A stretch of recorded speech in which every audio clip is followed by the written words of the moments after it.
Governor has accepted the letter of support from Palaniswami. He has invited him to form the government in the next 15 days. Yes, so it is going to be the Chief Minister Palaniswami now, which is to seek the vote of confidence in 15 days' time. So effectively, chapter closed as far as OPS goes for the intervening 15 days till the time that he proves his majority there, Lokpriya, on the floor of the House.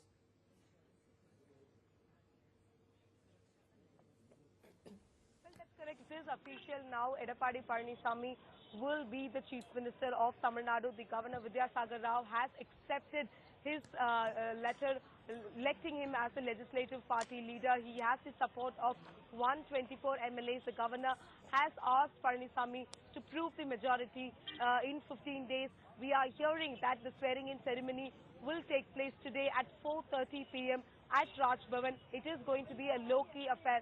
Finally, the impasse has ended after a week of the revolt of former Chief Minister E Palaniswami. It is now official. Edappadi K, a close confidant of VK Sashikala, MLA from Salem district, PWD Minister of Tamil Nadu, now becomes the Chief Minister. Okay, so it is 124 versus 11, and it's 124 who will now actually come in support of Palaniswami and will form the government. It is now Chief Minister Palaniswami. We're looking at the Governor who has accepted the letter of support there for Palaniswami. 4:30 p.m. this evening will be the swearing-in ceremony, and within the next 15 days, when there will be a vote of confidence. So there is a big challenge that continues to lie ahead for Palaniswami right now. He has to keep this entire flock together. These MLAs who have been lodged in the Golden Bay Resort, so he could perhaps go back to the Governor after the swearing-in ceremony and say that he is ready for the vote of confidence within a day or two perhaps, and that is how we will see the Sasikala-led AIADMK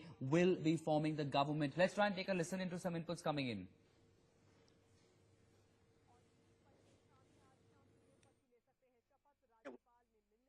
அதாவது தமிழகத்தில் உள்ள 1.5 கோடி தொண்டர்கள் அம்மா தலைவரிட்ட இரட்டலை சின்னத்தை வாங்கினாங்க. அவங்க 50 எம்பிகள் 134 எம்எல்ஏல கொடுத்துட்டு போனது பதவி வெறிக்காக, தன்னுடைய சுய லாபத்துக்காக அவர்கள் கூறு போட்டு எங்களுடைய எதிரியான திமுகவோடு கை கோர்த்தவர்கள். அவர்களோடு கை கோர்த்ததை இந்த எம்எல்ஏகள் மட்டுமல்ல 1.5 கோடி தொண்டர்கள் காத்து அம்மாவினுடைய எண்ணத்தையும் அம்மாவினுடைய நோக்கத்தையும் அம்மாவினுடைய லட்சியத்தை நிறைவேற்ற மாண்புமிகு சின்னம்மா அவர்கள் தியாக செம்மல். ஏன் தியாக தலைவி என்று சொல்கிறோம் என்றால், வாழ்நாளில் அவர்கள் சோகத்தை மட்டுமே அனுபவித்து வந்தார்கள். அவர்கள் இன்று அவர்கள் ஆற்றிய உரையில் எந்த ஒரு இன்னலுக்கும் எந்த ஒரு சபலத்துக்கும் பலிகடாகாமல் இந்த எம்எல்ஏகளாம் தாய் உத்தரவிடுங்கள் எவ்வளவு நாள் இருந்தால் நேற்று காவல்துறை 1000 பேர் வந்தார்கள். 1000 பேர் இல்லை என்றாலும் அவர்களுக்கு நாங்கள் இருந்தால் நேற்று காவல்துறை 1000 பேர் வந்தார்கள். 1000 பேர் இல்லை என்றாலும் அவர்களுக்கு நாங்கள் உறுதுணையாக இருப்போம், உங்களுடைய வழிகாட்டி செயல்படும் என்று சொன்னார்கள். இந்த நேரத்திலே தொண்டர்கள் எல்லோரும் கோடான கோடி நன்றிகளை சொல்கிறோம். அதில் வழக்கறிஞர் நாங்களும் பங்கெடுத்துக் கொள்கிறோம். நன்றி, வணக்கம். இன்னைக்கு மாண்புமிகு சின்னம்மா அவர்கள் இந்த கழகத்தை கட்டி காக்க அம்மாவின் சமாதியிலே சபதமிட்டு இன்றைய தினம் அம்மா அவர்கள் விட்டு சென்ற எங்களை எல்லாம் பிரிந்தாலும் கூட அவர்களுடைய ஆட்சியை தக்க வைத்து இந்த நேரத்திலே அவர் தொண்டர்களுக்கும் எம்எல்ஏக்களுக்கும் எம்பிக்களுக்கும் மாண்புமிகு அமைச்சர்களுக்கும் எங்களுடைய தொண்டர்களின் சார்பாக மனமார்ந்த நன்றியை தெரிவித்துக் கொள்கின்றோம். சின்னம்மா அவர்கள் எங்கிருந்தாலும் இந்த கட்சியை மிக சிறப்பாக வழிநடத்துவார்கள். தமிழக மக்களுடைய வாழ்வை மட்டுமே தனது வாழ்வாக நினைக்கிறார்கள். அவர்கள் சொல்லியிருக்கிறார்கள், அம்மாவை போலவே எனக்கும் வாரிசல்ல, தமிழக மக்கள் தான் எனது உறவு, அம்மாதான் எனது குடும்பம் என்று எங்கள் முன்னால் உரையாற்றினார்கள். அதை இனி வருங்காலங்களில் நிரூபிப்பார்கள். அந்த வகையிலே தமிழக மக்களுக்காக அம்மா அவர்களுடைய ஆட்சி மிக சிறப்பாக தொடரும் என்பதை இந்த நேரத்திலே நன்றியோடு தெரிவித்துக் கொள்கின்றோம். மாண்புமிகு அம்மா அவர்களுக்கு எங்களுடைய பணிவையும் எங்களுடைய நன்றியையும் தெரிவிப்போம்.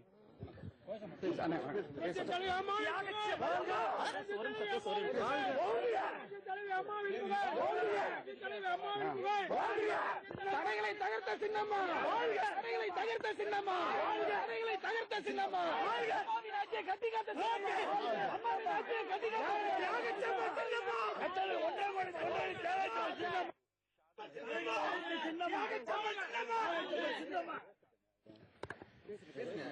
அனைத்து இந்திய அண்ணா திராவிட முன்னேற்ற கழகத்தினுடைய ஒப்பாறு விக்காரமற்ற எங்களுடைய புரட்சி தலைவி அம்மா அவர்கள் சட்டமன்றத்திலே பேசுகிற பொழுது சொன்னார்கள், நூற்றுக்கணக்கான ஆண்டுகள் ஆனாலும் அனைத்து இந்திய அண்ணா திராவிட முன்னேற்ற கழகத்தை அடிக்கவோ ஒழிக்கவோ முடியாது சொன்னார்கள்.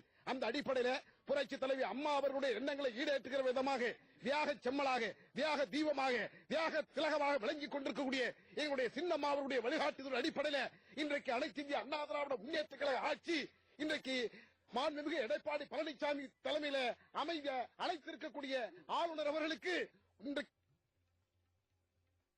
தற்போது கூவத்தூரில் தங்கியிருக்கக்கூடிய சட்டப்பேரவை உறுப்பினர்கள் ஆளுநர் ஆட்சி அமைக்க அழைப்பு விடுத்திருக்கிறார் என்பது தெரிந்த பிறகு தற்போது அவர்கள் எந்த அளவில் கொண்டாட்டங்களில் ஈடுபட்டிருக்கிறார்கள், அவர்களுடைய உற்சாகம் எந்த அளவிற்கு இருக்கிறது என்பதை நாம் பார்த்த அந்த பேட்டிகளும் அவர்கள் எழுப்பிய கோஷங்களும் நமக்கு வெளிப்படுத்தின. தற்போது Okay, those are the reactions, of course, they're coming in from the supporters. Of course, celebration in certain quarters because it's a given now. Palaniswami is to be sworn in as the Chief Minister. His letter of support, the numbers having been accepted by the Governor, he's been given 15 days' time as a vote of confidence. Our news editor, Meghna Deka, getting us further inputs here. Meghna, please go ahead. Well, what we've managed to access here is this letter, a press release which has come out from the Raj Bhavan. Very clearly it says that the Honorable Governor Vidyasagar Rao has today appointed Edappadi K, the party headquarters secretary of the AIADMK, as the Chief Minister of Tamil Nadu and has invited him to form the ministry at the earliest. It goes on to say that this is in acceptance of the letter which was submitted by Palaniswami on 14th, which was 2 days back, that he was elected as the leader of AIADMK legislative party in the meeting by the party MLAs which was held on that day. Now the Honorable Governor has also requested the Chief Minister designate, which is of course Edappadi Palaniswami, to seek the vote of confidence of the Assembly within the next 15 days. Now this is very, very significant, goes to show how it does seem now that Palaniswami is going to be becoming the Chief Minister. After all, the Governor has accepted that he has the support of a majority of the MLAs of AIADMK. However, it is going to be subjected to a vote of confidence to be held within the next 15 days. Absolutely. Meghna, if you could continue to hold that paper up as we tell our viewers that this is the final call the Governor has taken. He has accepted Palaniswami as the Chief Minister designate. So that would mean that Selvam is no longer the caretaker Chief Minister, because now there is a Chief Minister designate in position who is Palaniswami. He has the numbers in his support and he has to prove the majority. He's been asked to call for a vote of confidence within the next 15 days. In more details, they're coming in from Meghna in that letter that has been issued there. Meghna, what more can you get us? Well, in fact, what we are about to show you is a breakup of what really are the possible scenarios when indeed we do go in for a floor test within the next 15 days. Well, here you have it on your screens. Let's show you what the possible scenarios are. The first scenario, one, is that proxy Palaniswami needs is that a halfway mark of 118. The original, of course, number of AIADMK MLAs is 134.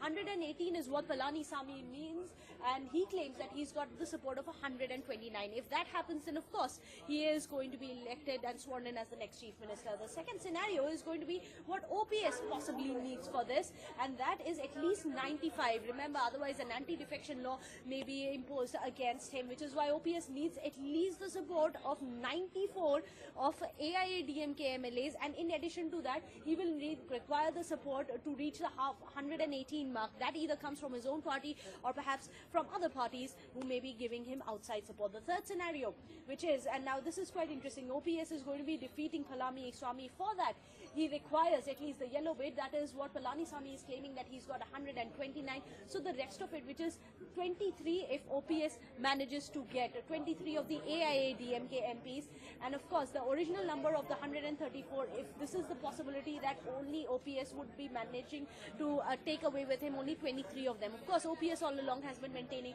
that he has the support of more MLAs. However, he hasn't gotten anything in writing. Scenario fourth is a grand alliance government which may be stitched together. That seems a bit unlikely, But then let's not forget, no party in Tamil Nadu, be it a national party or any of the regional parties, really want to go in for fresh elections. Now for this, OPS will have to get at least 23 of his own MPs. The DMK will have to pitch in with its 84 MLAs, and then the Congress is going to be pitching in with their 8. And that is the kind of Mahagathbandhan which would be required. Just ensure that AIADMK faction, which is led by Palaniswami, is kept out of power. Now the fifth scenario is a grand alliance government that we are getting for you. Now let's wait and see as to what exactly happens, because after all, 2/3 is required to avoid an anti-defection law, which of course is 90. Now let's say that OPS has less than 90 MLAs. That would imply Seher and Akshay that he may have the anti-defection law against him. He needs at least the support of 2/3 or more than that MLAs to ensure that law is not brought into being. Meghna, thank you very much indeed for breaking it all down in terms of scenarios of what could be possible when there is a floor test in the House. Meanwhile, some more inputs, live inputs coming in from our colleagues. Yes, senior correspondent Jayaprakash from outside Bangalore Central Jail, where Shasikala is spending her first afternoon there after having surrendered last night, last evening. Jayaprakash, we're seeing how Shasikala's camp, Palaniswami, her nominated man to be the chief minister, is going to be in the chief minister's chair by this evening. But on the other end, there's also the EC's inquiry which is to start. Whether or not can she legally hold the position as the chief of the party? Well, that all remains to be seen as to how the political maneuvering happens, even as Tamil Nadu is set to get a new chief minister by the end of the day. But back here, Shasikala has spent her first night at the Paratnara Central Prisons, and highly placed sources tell us that, in fact, the jail chief superintendent, Krishna Kumar, rushed early in the morning around 6:37, and he tasted the jail food to be given to Shasikala. They're leaving nothing to chance. In fact, they're being closely monitored. She had puliyogara in the morning, which was tasted by Krishna Kumar, and that is going to be the order for the next few days until the pressure comes down from the central and state governments. In fact, sources tell us that there's a lot of pressure from the government officials as they're getting phone calls and monitoring the situation closely as to how she is being looked after here and how she's spending her days inside the Paratnara jail. In fact, they were given the uniforms last night, and all the three have changed their clothes to the uniforms, which is a white sari with a blue border and the white plain pant and shirt for Sudhakaran, her nephew. So all the three are closely monitored inside the jail, and even in fact now during afternoon also her food will be checked before being given to Shasikala, and that she spent quite a night yesterday. She couldn't sleep for hours, and then she got up early in the morning and she went for a morning stroll inside the premises of this female yard that they call, which is secluded from the main section, wherein about 2,500 inmates are housed inside this Paratnagara jail. Jayaprakash, while of course we understand of it would be tough, from Poise Gardens to the prison is quite a journey for Shasikala, isn't it? But about the big story that we are tracking coming out of Raj Bhavan right now, where her proxy, Palaniswami, has been chosen as the chief minister designate. He has about 15 days to prove his majority. The vote of confidence has to be called by him. When do you think this news story can actually be broken to Shasikala? When will she be made aware of these developments that are taking place in Chennai? In fact, that is one of the conversations I had with jail authorities. They say that there is a telephone line kept there at the female yard, and she has to seek permission from the chief superintendent Krishna Kumar, and that she will be given access to this telephone line, and depending on the situation, at the discretion of the jail authorities, she will be able to access the telephone line. So I'm sure by now she would be in touch with her ADMK partyman in Chennai, and she is closely monitoring the situation. It all depends on the discretion of the jail authority, and looking at the veracity of the situation and the kind of position she holds in the party, he might have taken a judicious decision of allowing her to use the telephone line, which is inside the female yard. So that's the information coming in here. Okay, she would be managing to keeping abreast with the latest inputs here, with the latest developments, of course, coming in only under monitored time there, that she would be allowed to use the phone line.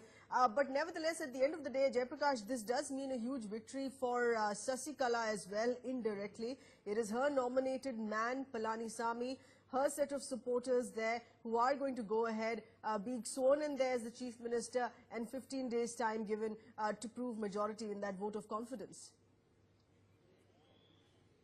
Absolutely. Now, that's what she wanted, right, when she left Chennai. She wanted the ADMK government to be formed under her leadership. Her picked man is going to be occupying the top chair in Tamil Nadu, and she's going to call shots sitting in the Paratnagarara in Bangalore, even as the officials here prepare for visits. In fact, when we check if her party men are going to visit, they say that there are a lot of procedures and norms to be followed, and they're not going to violate that. One thing is for sure, today the newly elected chief minister, he cannot visit her because the jail gates close at around 5:30. So it has to be tomorrow, and we expect the new chief minister and his entire cabinet to land here at Paratnagarara. So the police have got quite a job to handle tomorrow at this prison premises. On the other hand, politically speaking, the ED, the IT, and the courts will now be looking into the FERA cases, which is going to come up now. These are the accused in these cases who have now occupied the Deputy General Secretary's post in the party. So that will be in play in the coming days. Okay. And we have to see how the elected MLAs or the cabinet ministers react to those cases. Right, more cases there, of course, against whom they're being charged, already serving time in the DA case, but the FERA violation there that needs to be dealt with as well. Yes, do stay with us, Jayaprakash. There is some breaking news that's coming.